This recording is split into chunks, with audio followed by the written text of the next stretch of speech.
Welcome to the Professional Females Podcast. I'm your host, Emily Cisneros, and today we'll be talking about how to overcome fear and unlock new heights in your business. This is a topic that every single business owner faces at some point or another in their business. Fear is a commonality amongst everyone, and if you believe you are the only one out there who is facing fear and anxiety in their business, you are not alone. In fact, you are one of every single one of us who experiences that. Whether you're launching a new product, pitching to investors, facing a plateau in your business, losing an employee, a key employee, watching your sales decline, fear can feel like this giant hurdle that is blocking your path. Whatever it is, I get it. I have been there too. You are not alone in this. In fact, I'm going to share 3 strategies that I use on a day-to-day basis that have helped me in my business and countless other business owners in theirs. First off, let's normalize it. Fear is totally common, and every single person, I don't care how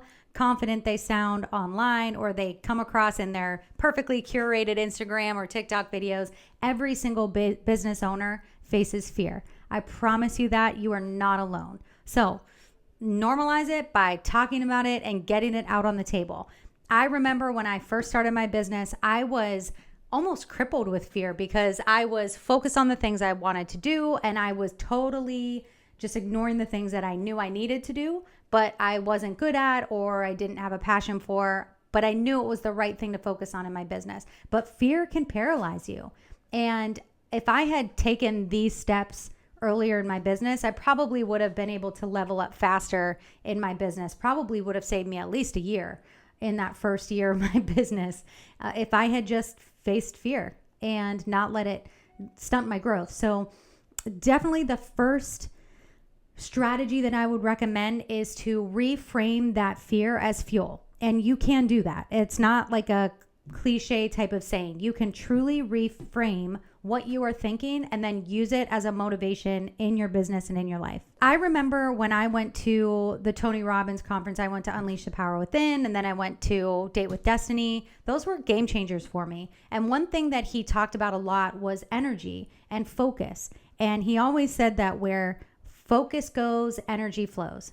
So imagine you are giving up time in your day and focusing a minute or 2 minutes at a time or 10 minutes just focused on anxiety. But what if you could shift that and use it into or reframe it into something different?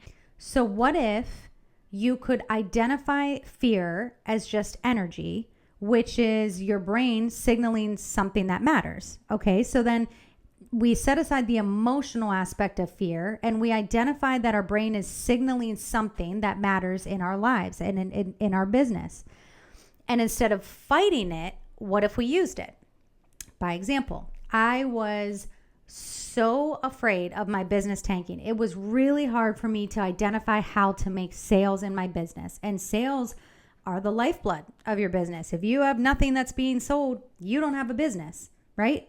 And then once you start making sales, you have to then overcome the hurdle of fulfilling those sales through operations. And that's a whole nother thing that makes people go out of business. So there's so many ways to just knock yourself out of the business, right? Or knock yourself out of the game. But sales was absolutely the first thing when I started my business. I was like, I need to make sales. And I was nervous. I was rattled, and I didn't know how to overcome that. And so what I learned was that my brain was signaling that sales mattered. And then I was allowing fear to halt the solution, the activities I needed to do in order to drive towards a solution. Instead, I allowed fear to come in and halt that. But if I had identified sales as something that I realized or I recognized that, hey, my brain is telling me that sales matters. But instead of letting fear be the emotional response, what if I put it into this segment of my brain that says, oh, I need to focus on this. This is a driving pivotal point for me. I need to focus on sales. And let me pause the fear, take a deep breath, and ask myself, maybe, could I turn this into ambition? Could I turn this into motivation? Could it be that it really is excitement and motivation, and the fear is really me just not knowing the steps to fulfill a sale or to make a sale, and maybe that's where the fear is coming from? And then I realized I wasn't afraid of sales. I was feeling that anxiety or that anxiousness because I didn't know the steps to perform a sale. I was afraid of making a sales call because of all of the, grimy Wolf of Wall Street type of shenanigans that were out there. I thought that was sales. So what I realized was, what I had been thinking the whole time was, I have a fear of sales, but I didn't. I was actually motivated to make sales. My brain was actually ambitious, but I was afraid of how to do it because I didn't like the examples I saw of salespeople. And so I learned how to identify better salespeople that I could model, that were ethical, that weren't so outgoing and driving people to accidentally say yes into a sale. Like you see all these social media videos where people are like teaching how to make sales and they're talking fast and they're so overconfident. And I wasn't like that when I started my business. I was like, hey, I want to just meet a need. So how can I do that? And once I started reframing, I realized that my first strategy was to reframe fear as fuel. And you can do that too. So strategy 2, break it down into small pieces and then build confidence from there. And I think strategy 2 comes really nicely after the first strategy, because when you can start to shift the way you're identifying fear and reframing it as motivation or something like that, now you can break down the steps you need to do to fulfill it. Like I said with the sales example, I identified sales as the thing I was fearful of. Once I redefined that and realized, no, I'm motivated to make sales, my fear was actually stemming from uncertainty. I didn't understand. But if I can just teach myself to understand and I can educate myself here, then the gray area that I'm afraid of makes sense. Once I get clarity, I'm good. It really just came back to, I didn't know how to do it. And that gave me fear. And I was looking at these bad examples. So when I broke it down, and I chipped away at all of the steps I needed to take to learn how to make a sales call, to learn how to pick up a phone, dial someone's number, figure out if that was a quality lead, answer questions that, off the cuff, stumbling my way through it, doing poorly at it, and then figuring out how to do it better on the next call. Once I took those steps, I was actually able to build confidence. And I've talked about this on another episode, and this is just a particular example around sales for me, because that was a big fear point for me. But I made my first sales call and I did terribly. I did awful. I couldn't answer any questions, but I wrote down the questions they asked. And then after the call, I cried. But then after I cried, I took those questions that they asked me that I couldn't answer, but I wrote down. And then I took the time to come up with thoughtful responses and answers. And then what happened? The second sales call I made, a few of those questions were asked. Not all of them. They also gave me new questions that I stumbled my way through or didn't even answer well at all. I wrote those new questions down, but I also marked the repeat questions. Then my answers were a little bit better because I broke down those questions and I wrote down thoughtful answers. And then by that second call, I was just a little bit better. I was still really bad, but I was a little bit better. And I hung on to that being a little bit better. And then after the 3rd, 4th, 5th, 6th, 10th, 20th, 50th call, my confidence was way higher than the first one. But this is where most people break down. They stop at strategy 2 because they refuse to go through the hard thing in order to become better. It is very hard to be bad at something. And I think as business owners, we are high achievers. So it's very painful sometimes to be bad at things. Be okay with being bad.